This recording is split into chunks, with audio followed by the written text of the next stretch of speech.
Hello, everyone. It's my pleasure to welcome everyone to the 490th meeting of the Economic Club of New York in our 111th year. I'm Barbara Van Allen. I'm president of the Economic Club, and I'll be presiding today as our chair, Marie Jose Kravis, had a board meeting conflict. As many of you know, but it's always worth repeating, the Economic Club of New York is the nation's leading nonpartisan forum for speeches and conversations on economic, social, and political issues. Over 1,000 prominent guest speakers have appeared before the club over the last century and have established a strong tradition of excellence.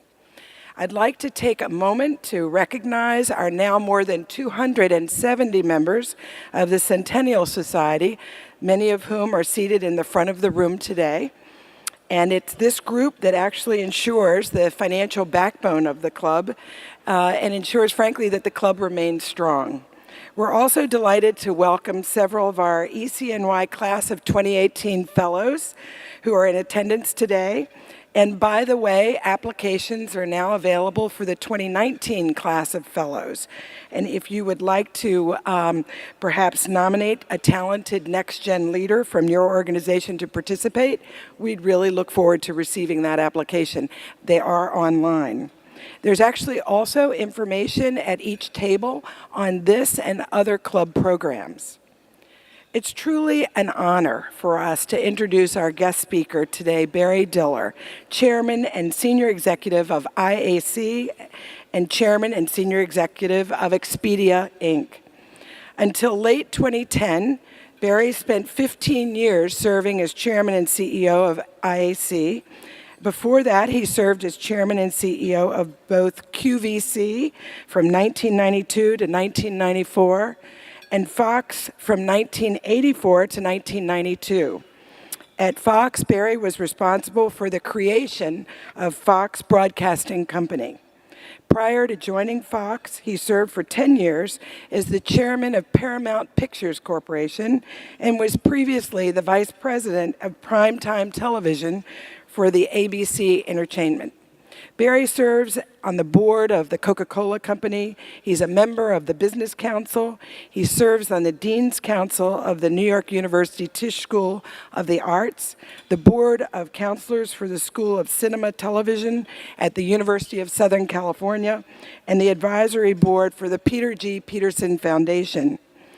Our format today is a conversation, and we're especially delighted to have as our interviewer Andrew Ross Sorkin. As most of you know, Andrew is a columnist for the New York Times and co-anchor of Squawk Box, CNBC's signature morning program. He is the founder and editor-at-large of DealBook, an online daily financial report published by the Times. A special thank you to those members in attendance today who took the time to share questions for our speaker via the online portal when they purchased their tickets. And please know that all of these questions, and there were many, have been shared in advance with Andrew. Barry and Andrew, if you could please come forward and take your seats to begin the conversation.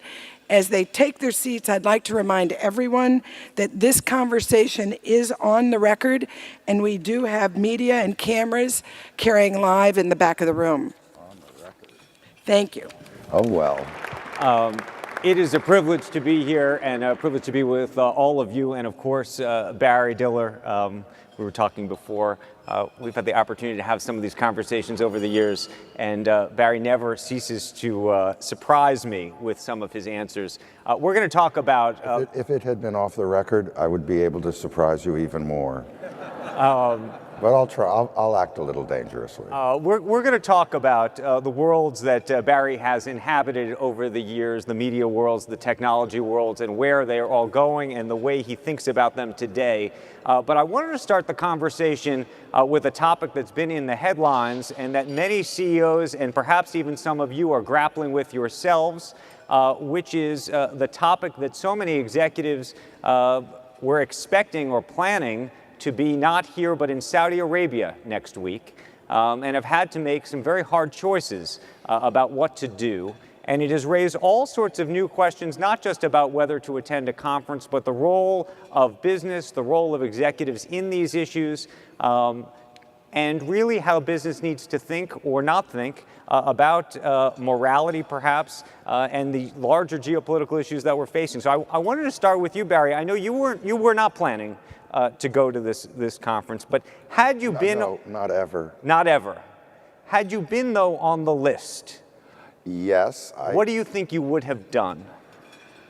Well, I would have said no right away. I think the amazing thing is that people are surprised by this recent incident, so to speak, if you could even call it that.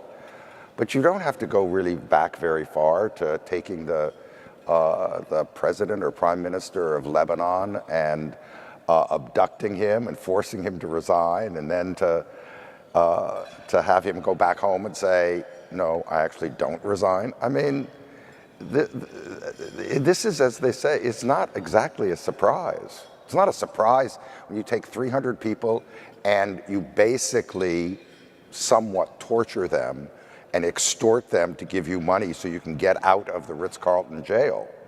So why would anybody be surprised? Okay, but now you can make the decision not to go. By the way, I was forced, or not forced, but put in a position, I was actually planning to go myself and decided to drop out last week. But if you are, for example, one of your former colleagues, Dara Khosrowshahi at Uber, who I would argue made a very courageous decision. Yes, you did. Uber has a direct investment from Saudi Arabia, and the head of the Public Investment Fund from Saudi Arabia happens to be on his own board. Yes. And so here we are living in a world, I know it's not your decision, but it's much more complicated than just saying, I'm never going. Well, I mean, yes, if you do, look, you do, in the case of Uber, it wasn't the Dara Khosrowshahi's, the CEO's decision to take the investment because it took place before he got there. But you choose to do business with whoever you do business with. If you do, then you have a kind of compact. You probably, in almost every situation, have to somewhat blur your eyes to whatever they're doing that socially you don't like, but you get to make those choices. It is increasingly, and I think it's a good thing, difficult for business people to sidestep the, so to speak, the social imperative that they have representing themselves in their communities or in any place else. So I find it's hard for them, but I'm glad they're doing it. Okay, but I'm going to make it more complicated. And I was on the phone this weekend with a number of executives all grappling with this issue, and they say, look, we all want to or do business with China. China doesn't have necessarily the greatest record on human rights. Some companies do business in Russia. And the question, though, therefore becomes, where is the line? Is it just a gesture not to show up at a conference, or is there something more that's going to be required of companies to say, we are not doing business with a host of places, and therefore what happens? Well, it's an increasingly complicated world, and you got to make those judgments, but you get to make them. They come up. They came up for Google 15, 18 years ago when China began to censor things, particularly things I think that related to Israel. And so Sergey Brin and Larry Page said, we're not doing business in China. They made that decision. Now recently you've read that the CEO of Google may start a search engine under Chinese protocols. But those are the decisions you get to make. Now, can you actually say that there's this bright line where countries have poor social relationships with their people in some absolute sense? But you always do get to make that decision. What do you think this whole social responsibility thing is about? Meaning, why do you think we're having these conversations today and we weren't 5 or 10 years ago? Because information is deeper and wider and travels much more swiftly, and because I think Larry Fink particularly has said that companies have a social responsibility. Companies have a responsibility, of course, to their shareholders, But they also have a responsibility to the people who work in their companies, to their communities, and to their own sense of what is the right or wrong thing to do. And I think that transparency, before it was not very transparent, but with information today, it is very transparent. So you know what positions people are taking. Do you think ultimately the consumers or investors are going to act on that information? By the way, we were with Larry Fink this morning on Squawk Box, and he said, look, I'm not going to go to this conference, but I'm not cutting my ties with Saudi Arabia. We manage an enormous amount of money for the central bank there. Jamie Dimon may be not going to this conference, but JP Morgan's done business there since 1930. Stephen Schwartzman may not be going to the conference. No, but all of that is very complicated. All of that, Andrew, is reasonable. Those are reasonable positions to take, that in fact they're not going to cut their business ties off of their companies. But symbolically, it is a very important thing that they said, based on this information, that they may have slaughtered this man in the consulate. We're not going to show up. And that's a good thing. I don't think you take it all the way to say, I'm never doing business with those people again. But you know, money is the great whitewash. And so many people thought when MBS came here and they had all sorts of social interaction with him and embraced him and all of that. That's an act. You know, you can do the business, but to embrace somebody who has clearly acted thuggishly is another thing. Okay, I'll give one last hypothetical on this topic, and then I want to move on. I think there's an expectation that over the next several days, this whole situation is going to somehow get, quote unquote, resolved. Perhaps with quote unquote, perhaps with a rogue agent theory and the like, in Pompeo and whatnot. And there's probably a good chance that folks from the U.S. government and the Treasury and others might even encourage some of those same executives that canceled, now that this now that this agreement, now that this announcement's been made, to come back as a show of either good faith or something. It'd be the height of sleaziness. Okay. Well, we will see what happens over the next several days. Yes, we will. Yes, we will. Now that we're on the record, someone will pull the sleazy comment when and if they go. So we'll see. And maybe worse, you know? Maybe worse. I'm not going to the embassy or consulate. Anytime soon. Believe me, for any purpose or any reason. I want to move the topic to the world of media and communications and consolidation, because you've had some very provocative views recently on the consolidation that's happened in these spaces. In particular, the idea that perhaps some of these companies are becoming too big, and not only too big, I think, that actually they are so big that it might not even be worth competing against the likes of Netflix. What did you mean when you said that? This idea that it's not even worth competing against Netflix? Well, I don't think it's rational to, I'm not saying that you can't offer a streaming service that's going to get some subscribers, and by some I mean in maybe the tens of millions, but you're not going to get 130 million, or probably within a year or so 200 million, which is what Netflix has. Netflix has, they started early, there was no one else around, as happens in many of these things.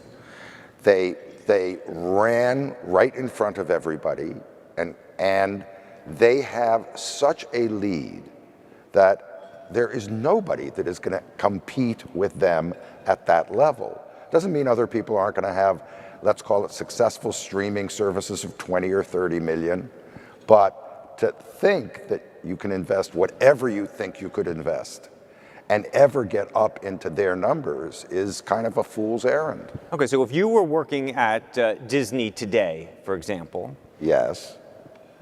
What would you tell Bob Iger to do then? Is this strategy that he has a fool's errand? No, first of all, I've said to him, and I say to anyone, just don't say the word Netflix. Say you're going to get into the streaming business. But I think the idea that you're going to be able to truly compete with them is kind of impossible. Doesn't mean that you shouldn't necessarily buy 20th Century Fox, one of my old companies that I love dearly, and I think 20th Century Fox basically has ceased to exist. I think the logo you'll almost never see again, which I think is kind of sad. But I'm not saying that's a bad industrial development for him to buy that company and use those assets and get out there with streaming more. Look, being in a situation where you're directly talking to your customers, which is Netflix, rather than going through a cable company or going through HBO or going through other wholesalers, that's a good thing. But I think thinking that you're going to pour $8 to $10 billion a year into programming, which is what Netflix is doing, is impossible. So you have always been very good about seeing the future. I think you have, actually, when it comes to looking at a number of the business. Look, I'm going to talk about your record in a moment, and I think it's fair to say that. 5 years from now, if we were sitting here having this conversation, given all of the consolidation that's happening in the media and telecommunications world, what does it look like? Is it even more consolidated? Is it all broken up? No, it is more consolidated, for sure. Look, the way of things is for more consolidation. It's been going on for some time. But now the idea that you think you cannot compete unless you are in a very large company is what leads people, it's what led the Murdochs to say, we're selling rather than think we can buy. Now, I actually think they could compete. There was no block to them getting to market. I think they may have done it for other reasons, but the fact is that consolidation is going to continue. There will be fewer companies. I think that's not a particularly healthy thing, because I think when you have such large operations, the actual product is so far down, on the kind of weighing scheme that you lose sense that your purpose in life is to make good things. And when you have so many, the movie business is for all intents and purposes finished. The theatrical motion picture business that we knew. Because it's all moved to Netflix? Well, because it's all moved to not just Netflix, but others, HBO, Hulu, et cetera. And because the movie business went from being a place where each company of the 6 companies developed a slate of movies. They wrote screenplays, then they developed them into films, the whole chain of it. And that produced, in most years, it produced a crop of really good movies. Now, it is only about making sequels and big tentpole movies, and all of the rest of the movie business is now basically television. So there you have that. Okay, different question then. What would the 21-year-old or 22-year-old Barry Diller, given what you just said about the way this world has gone and the way you started in this business? Yes. What would the 21-year-old Barry Diller, what would be the business I or hope I do the same. Oh, you mean if it wasn't entertainment? Today, no. Has Today, to be you're 21 years old. I was 19. 19, okay. I'm sorry. Being no longer 19, I want to hold on to that in any way I can. What would the 19-year-old Barry Diller, how would he see all of this? What would he want to do? Well, who the hell knows? But probably, I would hope that I would have do the same thing I did then, which is I started. Actually, I basically went to school in the entertainment business by going to an entertainment agency into their mailroom and basically reading the file room. So I would hope if I was just starting out, I would go and study the business as it is, and then I'd pick some broad path. At that time, it picks you, you pick it. For me, it was broadcasting, but some broad path without some silly goal, like saying I wanted to run a movie company. And I would start, and you know what? There was, always will be opportunity. It is, of course, a different world now, but it's filled with opportunity. So I'd do the same thing. Let me go back though to your issue about consolidation, and I'm curious. We have some lawyers in the room. Do you think that there should be a breakup of these companies, or do you think there should be different types of regulations that don't exist today? Well, look, if you really push me, I would say that one of the worst things that ever happened was the end of the fairness doctrine, which was abolished in about 25 years ago, I think. And the fairness doctrine basically said if you were a broadcaster, you had to present both sides of any given issue, or you had to have balance. That was what it meant. It was the fairness doctrine. And when the FCC said, well, we think these broadcast licenses shouldn't be scrutinized in the same way, et cetera, and they threw it out, that was the beginning, essentially, of the end of decent, good regulation. And so what I would absolutely do is I would have prudent regulation for these companies that use, first of all, it used to be, the reason the fairness doctrine existed because the airwaves belong to the people. And so anybody who broadcast, which is where everybody got their information, essentially was under a license. And it wasn't a license that you could get by anything other than being truly, actually a good citizen. And that was great. So I try and apply those laws to the current large bodies of mass communications, wherever they were. We're talking about this in the context of the media world, but how do you feel about the large technology companies that you effectively compete against? I'm now thinking of Facebook and Google and Amazon and Apple and the like. Well, they're each different. I mean, if you take Google and Facebook, which own basically advertising business worldwide, I mean, Google is certainly has monopolies outside the United States almost completely, plus 90% shares in Western Europe. And in the US, I think it's about 65%. And Facebook is the other side of it. So I would say whenever you have that kind of control over the world that can't go anyplace else to get their stuff to a consumer, you also have to, inevitably, all monopolies behave the same, and you've got to have regulation of what they do once they get to that stage. So what would you do? What do you mean, what would I do? Meaning you would say you'd regulate them, but how would you regulate them? Well, one thing I would do is I would stop them from going into businesses to compete with their own advertisers. As for instance, we own a travel company, Expedia. We spend $3.5 billion a year on Google advertising. And they, on the other side, where it used to be at least some of that traffic came free, they now say, no, you have to pay for everything. And we're going to compete with you directly in that travel business to offer travel services that essentially will disintermediate you. Right. So I say, I don't think that's right. That's basically kind of also what the EC said recently. And so, of course, I do those things, because I think you're never going to get a basic level playing field, but you at least get real bad practices essentially not happening. Right.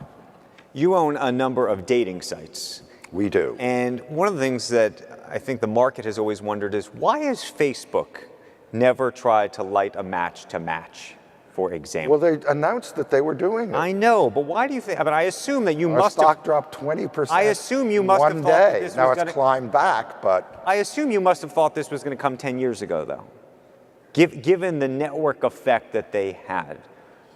Yeah, well, no, I didn't necessarily think it would come from Facebook, but like many things, Facebook was a brilliant concept of communicating online with people where you could really create a fast community. But so many times people delude themselves that ability allows you to do something completely different. And the businesses that we've been in for 20 years, I'm not saying that a new competitor can't come in and kill us, but it's unlikely that that competitor is going to come from a large company that is doing something unnatural that they're just going to do because it's fair game.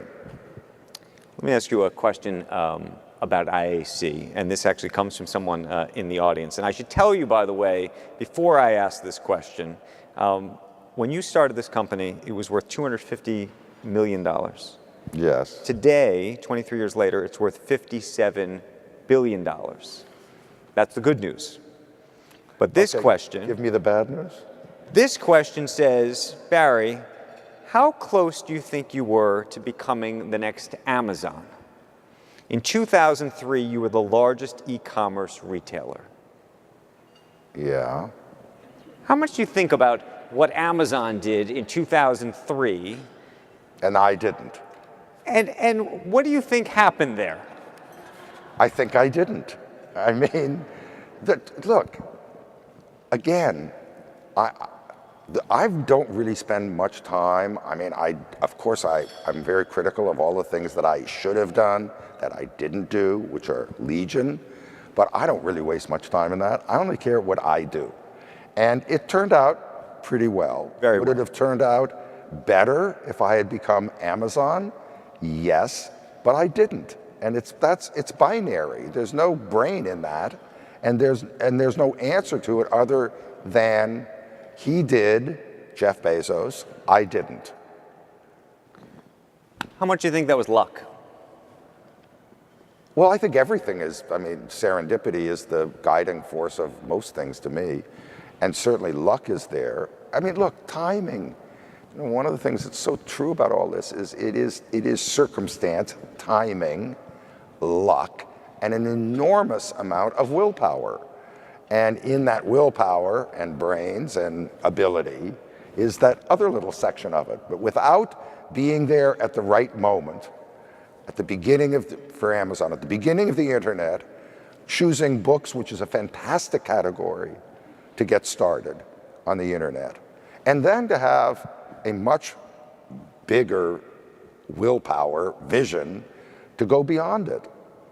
It couldn't have happened 5 years before or 5 years later. Okay, so let me ask you a related question to this in terms of this idea of luck. You were interviewed in Fast Company magazine recently. I was. You were. Okay. And you were asked what trait you thought indicated great management talent. And your answer, if you don't remember, was I would say there is none. That there is no great management talent. You remember giving this interview at all now?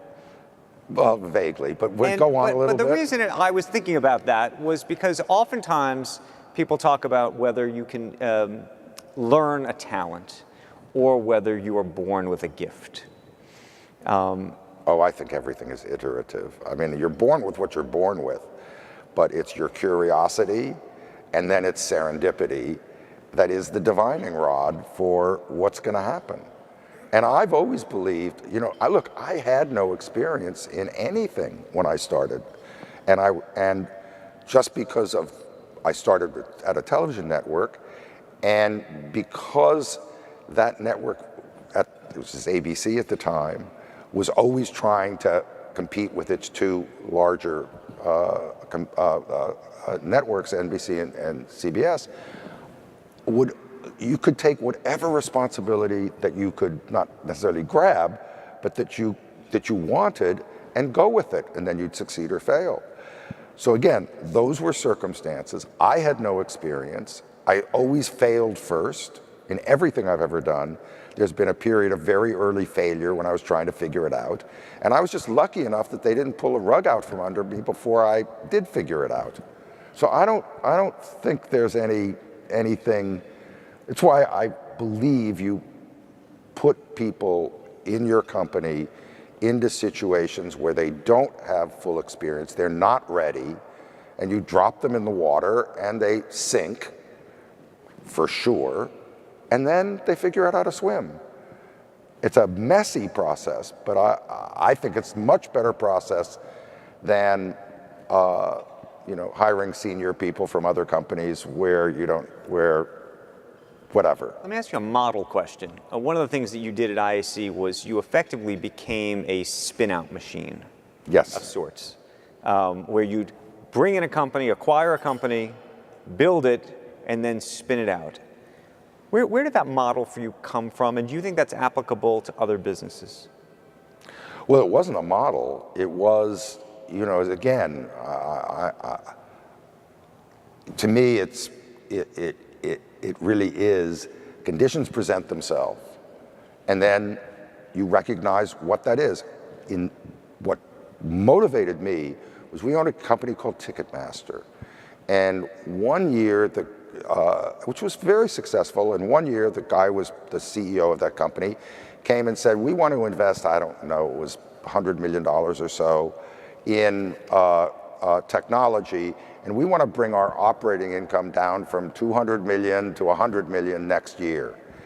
And can we do that? Will you let us do that? And I said, well, you're treating me like, like I'm your little daddy. And so I say to you, you can do it, which is kind of a false, it's a false equivalency. Anybody who's running a company is going to say, if I had the light shining on me of a public market, what would I do? And you probably, that would dictate what would be a good or a bad decision for you in these circumstances. And as I'm saying it, I'm thinking, you know what? This company's big enough, it should be independent. No, not totally independent, but it should have essentially the light of day shining on it, and it will help it both discipline it, and it'll help it be more ambitious if it stands on its own. So we spun that company out. We now are, I think we have 10 spin-outs. And it wasn't a model, it was really done, I just thought at a certain stage, companies should be independent. It's why I don't like conglomerates, so to speak, or these companies consolidating, because I think they get less and less effective at what they do. Interesting. A couple more questions, another one relating from the audience. Mark Benioff recently bought Time magazine. You had your own experience buying Newsweek magazine, and there have been a number of other billionaires and other deep-pocketed investors who have gone into this space before. What's your advice for the Benioff family? Well, if my experience is any, I would say, don't go there. I mean, look, we bought Newsweek, and the truth is, we did not. It was our fault completely. It was my fault. I bought from executives a theory of what would happen without really examining the struts underneath it, which did not exist. So it was a fiasco. And I think that unless you really know what you are doing, which is if you're going to buy Time magazine, or now New York magazine is up for sale, you really better have some plot. Because just think that because you're good at what you do, that you're going to go in and turn the fortunes of something that has been in decline for probably 15 years at least, I think that's kind of a fool's game. Now, by the way, I'll give you another angle at it, which is Jeff Bezos personally bought the Washington Post. Now, he bought the Washington Post. Actually, the Washington Post, when he bought it, was making money. It wasn't losing money. He didn't pay a huge amount for it because there were no other buyers for it. And he has invested in it. He's made the paper infinitely better. If any of you looked at the Washington Post a few years ago, before he bought it, and today, it is a wonderful difference. And online, it's probably one of the best online information sites. He's done a fantastic job because he really knows what he's doing in terms of getting the interface right for the online product. So that's a different. You used to be on the board of the Washington Post. I was. Of the 9 members of the board, I was the lone person who said, don't sell the Post. Okay, more complicated though. For some people, like Mr. Benioff, and not even arguably, but for Jeff Bezos, should public company CEOs do anything else?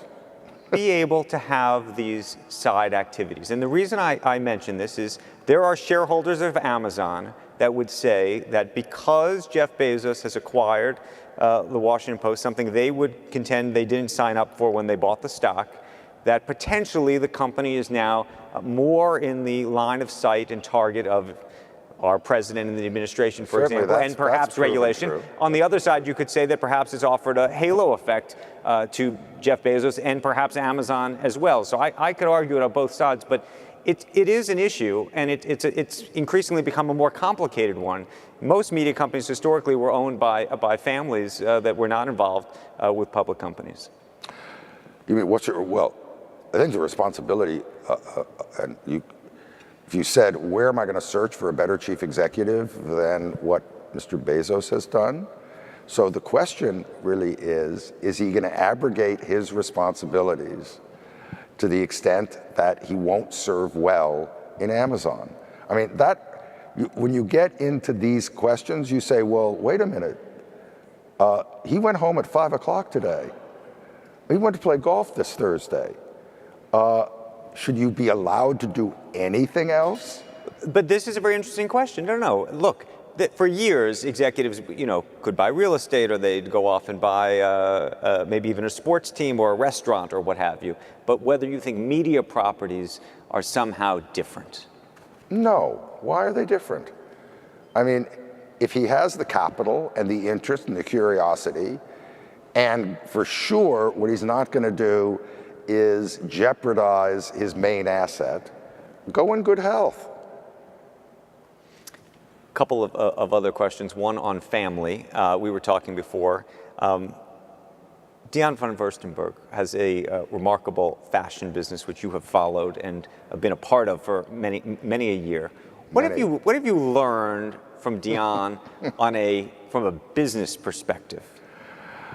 Well, I mean, truthfully, I haven't learned anything from her on a business perspective, but about every other aspect of life, I've learned everything.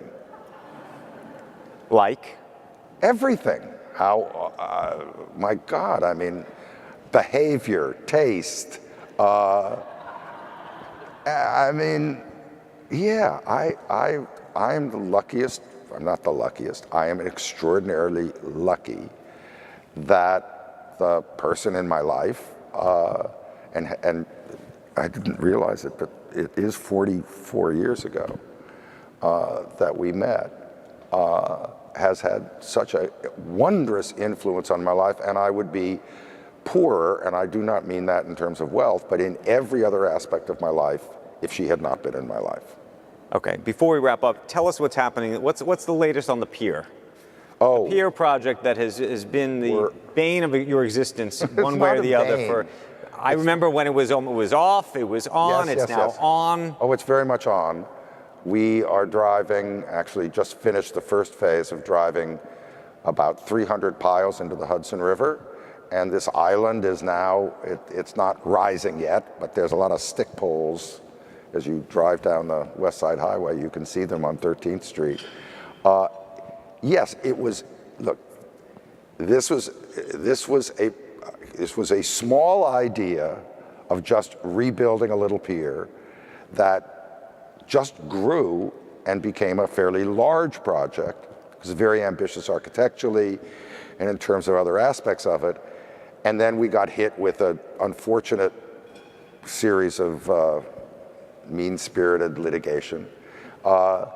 And for a while, it looked like it wasn't, but now it's gone. Look, unless, I don't even want to say it, but unless some otherworldly thing happens, within 2 years, we will open it, and it will be a park and a performance center, and it's a, say gift, and it's for the people of New York and the people who visit New York.